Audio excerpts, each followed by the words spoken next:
Okay guys, so this one is a crazy piece of news, and honestly it happened faster than I expected. So the massive crash out on Microsoft Gaming, this is happening at Xbox right now. Microsoft is removing 9,000 people from its division. Some of them are of course involved in gaming, so it's not all linked to gaming, but quite a substantial part of it is linked to gaming. We have some games which were cancelled, and this, guys, is not something simple. This is a accumulation of many problems that have happened, that are happening, and why the AAA industry is so cooked right now. So guys, stay with me because this is crazy. Let's just check out the news, and then we're going to talk about the truth and why nobody wants to talk about the elephant in the room, in the press, in the media. Only independent people like myself, because we are not afraid to say the actual truth. So first and foremost, Microsoft has laid off over 9,000 people. Multiple studios have been shut down. Multiple projects have been shut down, including Perfect Dark. That is crazy. We're gonna see the news now. Halo Studios issues. Battlefield 6 issues. Subnautica 2 issues. Guys, this is incredible. I mean, in a bad way, right? Kotaku recently also revealed that the gameplay demo for the now cancelled game Perfect Dark was also entirely fabricated. That's crazy. According to Kotaku, the demo, which was released last year, we all saw it. It was an amazing demo. This is a demo. This is just insane, as you can see here. I mean, the stuff we would see here is just incredible movements, action. Like it was just beautiful, right? It was just incredible. People, when I saw that, I was like, I don't care if this game doesn't come on PlayStation, I'm gonna play it on PC. Like, that's it. I mean, because I have a PS5, I don't have an Xbox, right? So I'm gonna play it on PC because literally with DLSS, I don't care, but I'm gonna play this on minimum graphics. I want to play this, right? But now it has been proven that this game in particular, was completely fake. That's right. So according to Kotaku, the demo, which was released last year, was not based on the actual game and was instead pre-rendered. So what happened? Well, the executives maybe saw a recent gameplay of the game from the last couple of months, and they were shocked to see that what they were shown is nothing to do with this particular gameplay. And when they were told how many years and how much money they need to invest to make this gameplay, they said, nah, we're not having this, the cost is too much, shut it down, which is the problem. Then we have this one here. There has to be a better way than this. Game developers call Microsoft latest layoffs a colossal waste of talent from a publisher that seems like it's in a death spiral. In response to the heartbreak and turmoil, devs share grim humor, frustration, and fears for the industry's future. Xbox lays off decimated gaming division at Microsoft, cancels a MMORPG and slashes staff as well. They cancel, they remove games. It's just becoming crazy. We have this one here. Microsoft makes significant layoffs across gaming division. Xbox Phil Spencer. Philly is still working. He's not taking accountability. No. He is working. He is firing everyone, but he is still working. Crazy, right? Confirms in memo to staff. We must make choices now for continued success in future years. Head of Microsoft Gaming Phil Spencer confirms multiple projects shut down amid massive layoffs. And also we have more stuff here. John Romero's next FPS has lost funding in the wake of the Microsoft's cuts. Yeah, it's crazy. But guys, why is this happening? Why is this all happening? And guys, there is an answer to this, and it's pretty obvious that people don't want to know the answer. First and foremost, there's, I would say, three major issues right now in the gaming industry. The first one is that AAA is so over bloated, it costs so much to make a game, it's just ridiculous. And that's a problem, because when a company like Microsoft spends $80 billion to buy studios, right?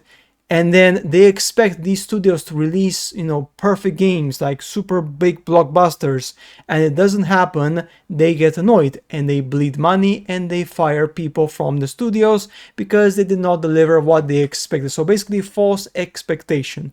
false expectation from a company that believes that just by acquiring a studio, then you have the magic formula. That does not work. The second one, so the first one is the AAA cost of development is just crazy.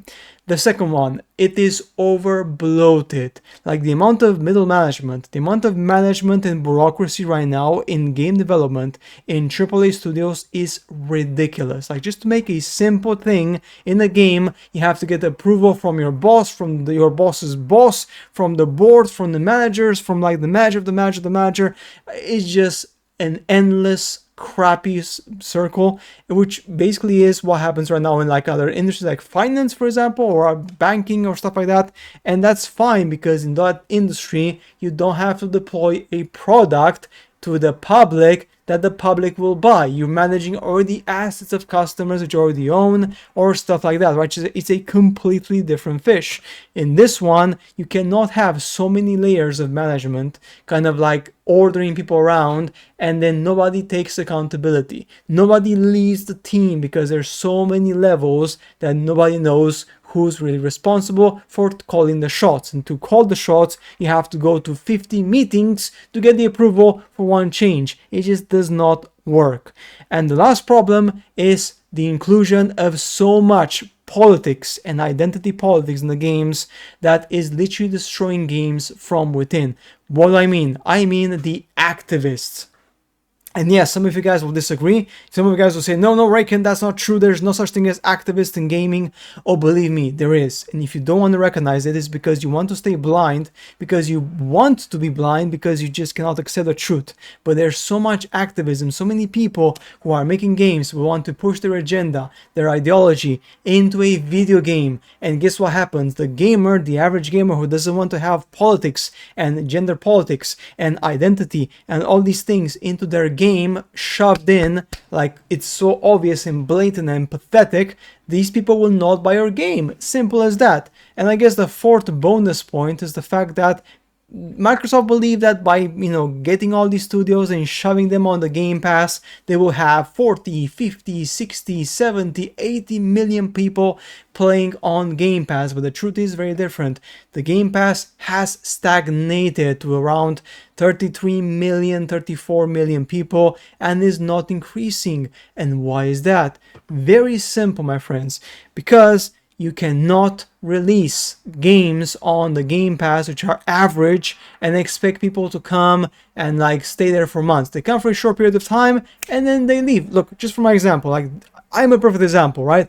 I use Game Pass, but guess what? When I played Doom the Dark Ages, the last one, I paid for 1 month because I could not get the game obviously cheaper anywhere else. I paid for 1 month on the game, $10. I played the game and job done. I cancel my subscription and that's it. I'm not touching it anymore. Maybe when Fable comes out or a different game from these people which I would like to play, then I'm gonna do the same thing. Just pay $10, play it for a month from start to finish and then leave. I'm not gonna be a paying customer which pays every month $10 to play old games which I don't own, and I can actually buy on Steam for a much cheaper price when it's on sale for like $10-15, and I have the game forever, for life, until the servers of Steam completely shut down, which may not happen ever, but it could happen, right? But that is much more secure because I don't have a subscription, which the subscription, when it ends, that's the end, right? Which is the big difference.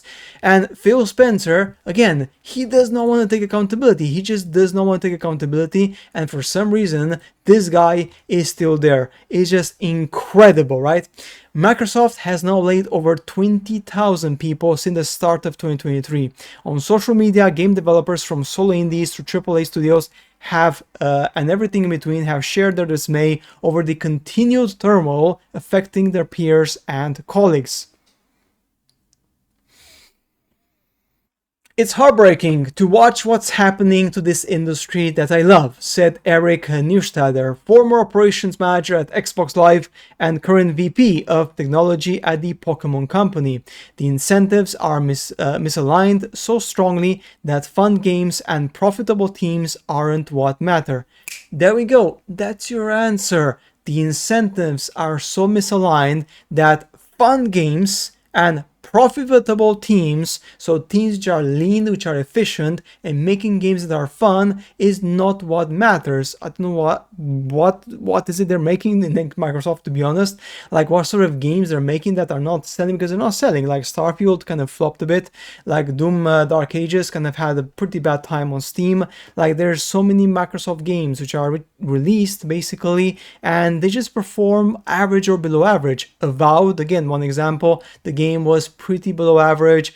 It had like 12,000 people on Steam concurrently. And yes, of course, you would say, well, Bavarican, they have it on the Game Pass, but that's the problem. People will not go to Game Pass more than 1 month or 2 months. They play the game and then they cancel their subscription. So you end up having a game which costs $60, $70 and I pay only $10 for it, and then I cancel my subscription. Guess what? The company has now lost $50. Do you see the problem? The subscription of Game Pass is not a long-term solution, because it would have to release banger after banger after banger every couple of months, which is not happening, and that's the problem. I'm not going to stay on Game Pass and pay $10 per month, which in a year is going to be $120. With that money, I can buy myself maybe potentially 7 or 8 games which are AAA on Steam and have them for life. Do you see the problem now?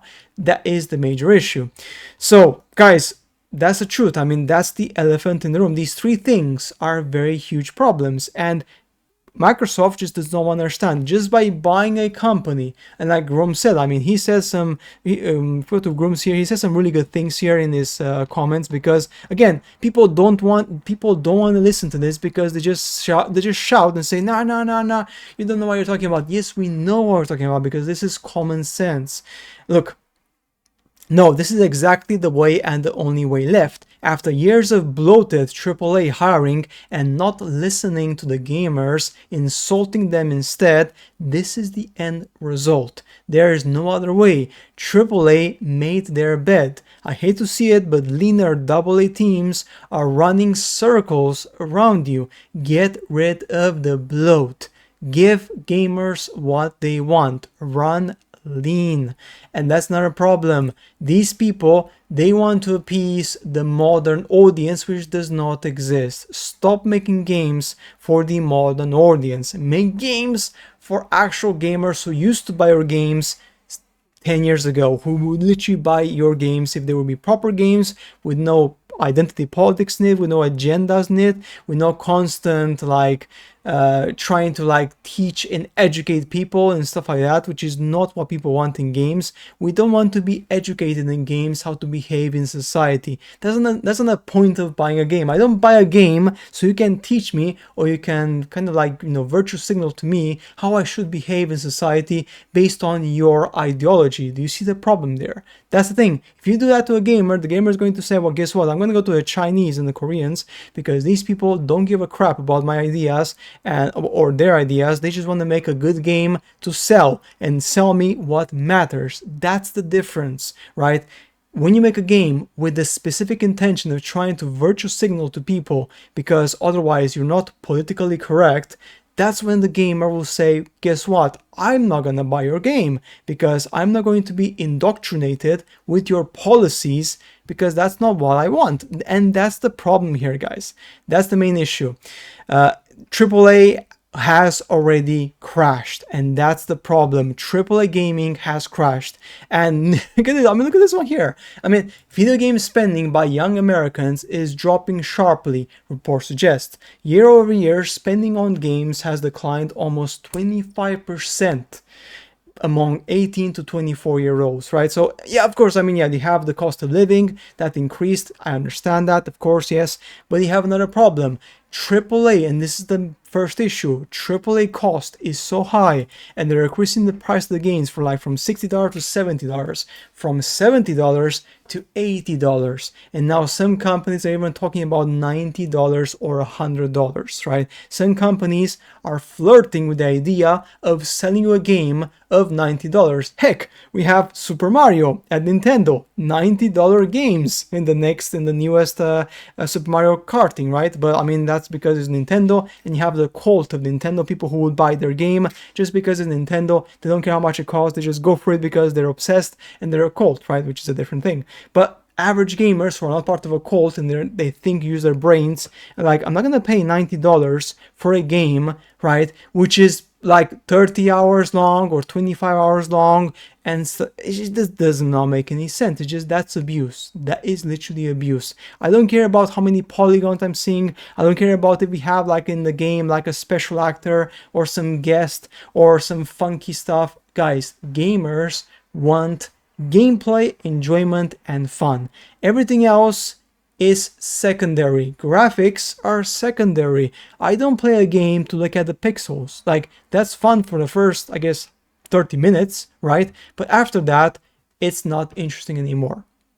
And that's the problem here. That's the main issue. I mean, look at this, Code Vein 1 and 2. This is an example. Again, maybe this is just the trailer and we're gonna see better stuff in the future, but this is another example. Like, right now, they're just trying to basically erase, again, genders from games any way possible with any excuse, right?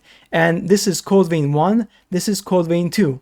Like, they completely removed her breast and put like a heart in the middle to justify the fact that, well, she doesn't now have breasts because she's a android and stuff like that, and she has a heart in the middle. So they're literally trying to basically remove genders as much as possible in Western games, right? And like, why? Why would you do that? Obviously, Western catered games, because yeah, this game is made by the Japanese, but as you guys know, Japan is basically cooked as well, because they are pushing towards the DEI agenda so heavily, and that's the third problem. The DEI agenda, which gamers have rejected for the last 4 years, and the companies don't want to listen. Companies are, no, we know what you want this for the modern audiences. Well, guess what? That's not what the gamers actually want. So guys, that's it for today's video on this one. It's a big issue. I know, I understand people are annoyed about this, and I understand, right? I understand it's a big issue right here, but let me tell you something. They brought this upon themselves. Like, they basically did it with their own hand, because what they're doing here is that they're literally not understanding what gamers want, and they're bloating the market so much that AAA cost right now is just ridiculous. Guys, that's it for today's video. As always, I shall see you later in the next ones.